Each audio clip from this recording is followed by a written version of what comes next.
Hello, myself Dr. Nisha Mathur, Associate Professor, Department of Mathematics, MLV Government College, Bhilwara.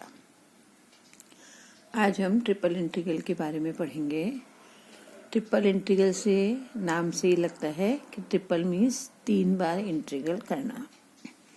सारी details की अभी जब double integral जब मैंने पढ़ाया था तो बता दिया था कि डबल इंटीग्रल क्या होता है। सेम उसी तरह हम ट्रिपल इंटीग्रल पढ़ेंगे। इसमें वो 2 डायमेंशनल में होता है और 3 वेरिएबल होते हैं। यहाँ पर डबल इंटीग्रल में 2 वेरिएबल थे। 2 डायमेंशनल स्पेस में कोई सरफेस था हमारा। यहाँ 3 वेरिएबल है, function of X Y Z, 3 dimension है। तो यहाँ एक ही मैंने फिगर भी बना रखी है कि मान लीजिए यहाँ कोई भी रेक्टेंगुलर बॉक्स है, उसका प्रोजेक्शन मैंने यहाँ पर एक्स वाई प्लेन के अंदर ले लिया है और ये डिस्टेंसेस शो की हैं कि ये जो हमारा रेक्टेंगल है ये यहाँ पर एक्स वाई प्लेन में प्रोजेक्ट होके, इसको अगर मैं यहाँ पर ए बी सी और डी लिखूँ तो यहाँ ये हमारा A dash B dash C dash और ये डी डैश हो जाएगा।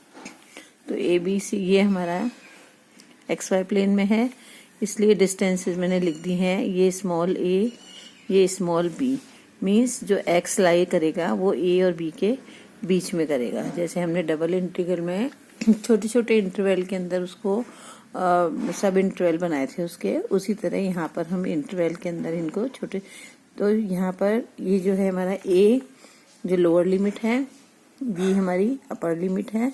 तो ए और बी को जब हम छोटे छोटे इंटरवल में डिवाइड करेंगे तो a is equal to x0 is less than x1 is less than और x2 and so on less than xm minus 1 less than xm is equal to upper limit b। Means x0 जो है वो हमारी lower limit है और xm जो है वो हमारी अपर लिमिट है, जिसको हमने a और b के बराबर बताया है। इसी तरह हम y के अंदर हम ये देखेंगे, यहाँ ये स्मॉल सी और ये स्मॉल डी दिखा रखा है। तो जैसे हमने ए बी को सब इंटरवल में डिवाइड किया है, वैसे ही हम सी डी को, ये जो हमारा ए बी हमने इस तरह लिखा है, इसी तरह सी डी को भी हम C is equal to y0 is less than y1 is less than y2, तो इसको हमने n इंटरवल के अंदर डिवाइड किया है। तो इसकी जो अपर लिमिट है वो बराबर डी के है। इसी तरह चूंकि अब हमारा एक वेरिएबल और ऐड हो गया है, डबल इंटीग्रल में एक्स और वाई ही थे, तो यहाँ पर हमारा जेड भी आ गया है। तो उसी तरह p is equal to z0, तो ये p और q कौन सा है हमारा, ये p यहाँ से z एक्सिस पे गया और ये हमारा q गया। तो p q को भी हमने इंटरवल जो हमारा p q है इसको भी हमने डिवाइड किया। p is equal to z0 is less than z1 is less than z2 is less than Z के ले लो, के की जगह चाहे हम इसको एल ले लें, क्योंकि जनरली हम समेशन में आई जे के ले लेते हैं तो वो फिर हम कंफ्यूज हो जाएंगे। तो यहाँ पर पी क्यू इंटरवल को एल पार्ट्स में हमने डिवाइड कर दिया। z0 0 1 2 3 L means L plus 1 के अंदर। तो let F X Y Z be a function in 3 dimension space defined at every point. मान लीजिए एवरी पॉइंट हम ले लेते हैं X I Y I Z I और in region U of 3 variable X Y Z.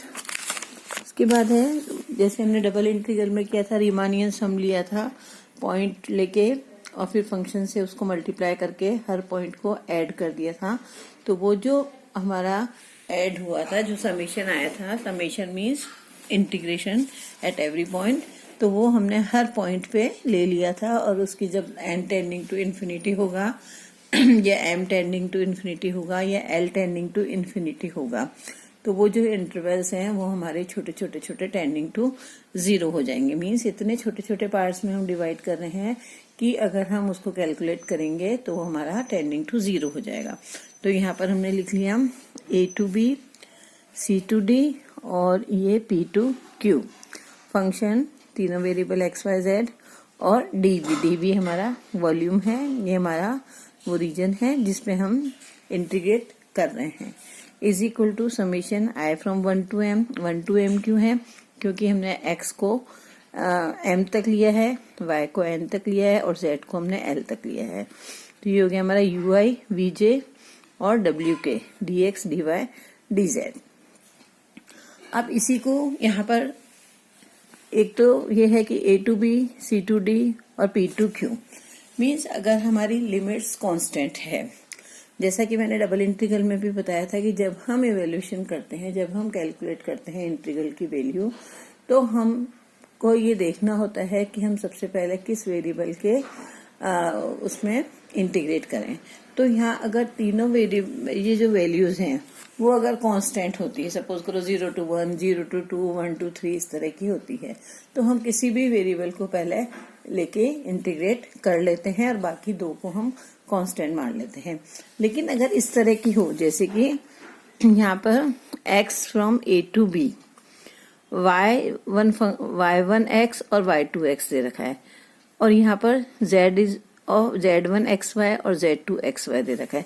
अगर ऐसा दे रखा है, इसका मतलब z is a function of xy और z is another function of xy। It means हमको ये जो लिमिट दे रखी है वो सबसे पहले z की दे रखी है, तो हमें हमारा जो भी इंटीग्रांड है उसको z के रेस्पेक्ट में सबसे पहले इंटीग्रेट करेंगे। तो z के रेस्पेक्ट में इंटीग्रेट करके फिर हम z की जो वैल्यू रखेंगे वो in terms of X Y रखेंगे। क्यों? क्योंकि हमारा जो z है वो फंक्शन ऑफ एक्स वाई है। तो यहाँ हमने जो भी हमारी इंटीग्रांड था उसको z के रेस्पेक्ट में इंटीग्रेट किया और इंटीग्रेट करने के बाद z की value in terms of X Y रख दी।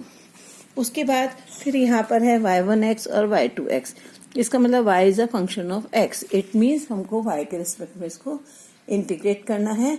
तो y को रेस्पेक्ट में इंटीग्रेट करने के बाद हमारी जो टोटल इंटीग्रांड है वो फंक्शन ऑफ x हो जाएगा, तो उसको फिर हम इंटीग्रेट कर देंगे।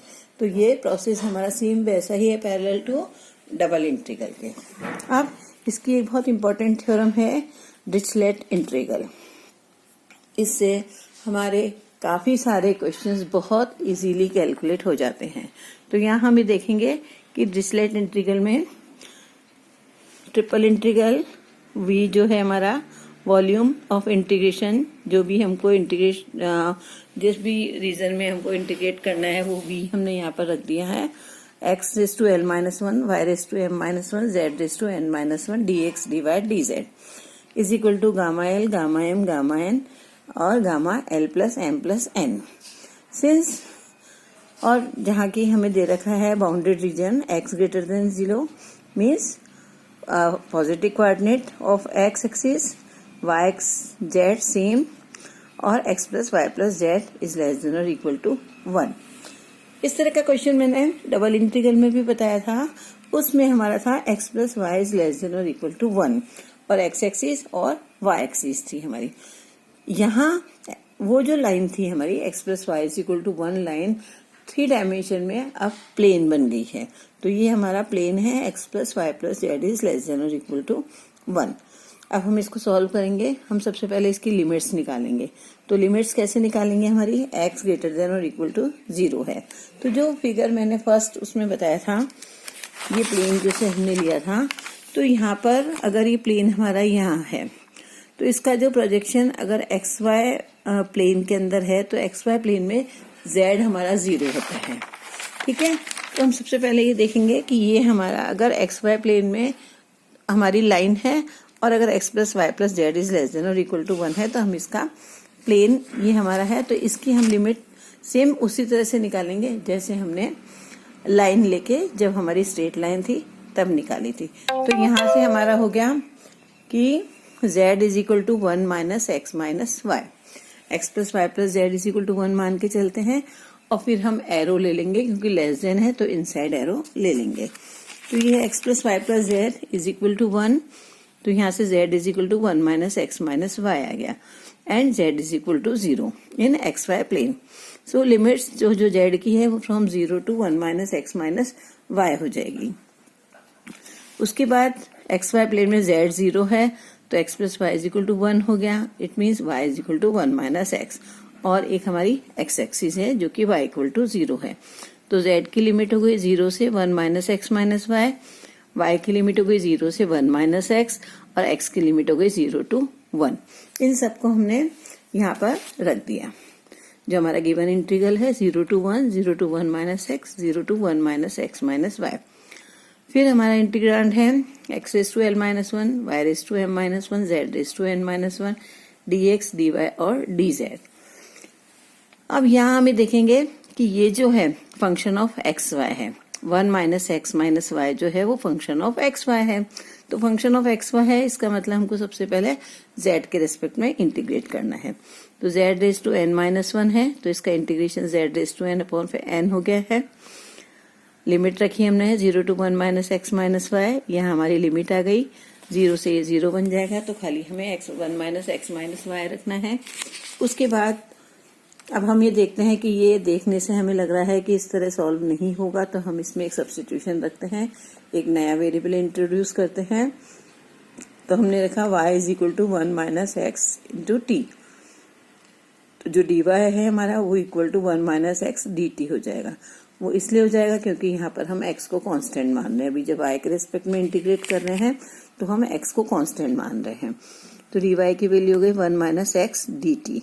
तो यहाँ पर हमने रख दिया इस y की जगह 1 माइनस एक्स इंटू टी की पावर m माइनस 1, यहाँ 1 माइनस एक्स इंटू टी की power 1 minus x minus y की ये वाली पावर रख दी और इसको हमने सिंप्लीफाई किया। सिंप्लीफाई करने पर हमारे पास ये वैल्यू आ गई, जैसा कि हमने 2 डायमेंशन के अंदर डबल इंटीग्रल में किया था, बीटा की फॉर्म में हमने लिख दिया। अब प्योरली हमारा x का फंक्शन है, सिंपल इंटीग्रेशन, इसको भी हमने बीटा में कन्वर्ट कर दिया और ये हमारी सिंप्लीफिकेशन के बाद वैल्यू आ गई। तो ये थी हमारी डिरिचलेट इंटीग्रल। अब एक और है, बहुत इंपॉर्टेंट थ्योरम है, Liouville's extension of Dirichlet integral. ये इंटीग्रल बहुत इंपॉर्टेंट है। For all x Y z positive and u1 and u2 के बीच में x plus Y plus z plane लाया करता है। Then xl minus 1, ym minus 1, zn minus 1 function of x plus Y plus z dx, dy, dz की value ये होगी। इस इंटीग्रल को, डिरिचलेट इंटीग्रल को भी और lovelies extension of Dirichlet integral को भी लवलीज इंटीग्रल कहलाएगा ये। इन दोनों को हम डायरेक्ट यूज में ले सकते हैं। तो यहाँ हमारा ये हो गया लवलीज एक्सटेंशन। फिर डिरिचलेट ये जो है वैल्यू, इसको हम डायरेक्ट यूज में लेंगे, इसका प्रूफ यहाँ नहीं करेंगे। इसी तरह डिरिचलेट में भी अगर ये n वेरिएबल का फंक्शन है तो x1l minus 1, x2l minus 1, xnl minus 1, dx1, dx2, dxn is equal to gamma L1, gamma L2, gamma L3, gamma Ln plus gamma L1 plus L2 plus Ln plus 1, जहाँ की सारे ही x greater than और equal to 0 हैं। और जैसे कि उसमें था हमारा x plus Y plus Z is less than और इक्वल टू 1, उसी तरह यहाँ पर x1 plus x2 plus x3 plus x4 xn is less than और इक्वल टू 1। Thank you.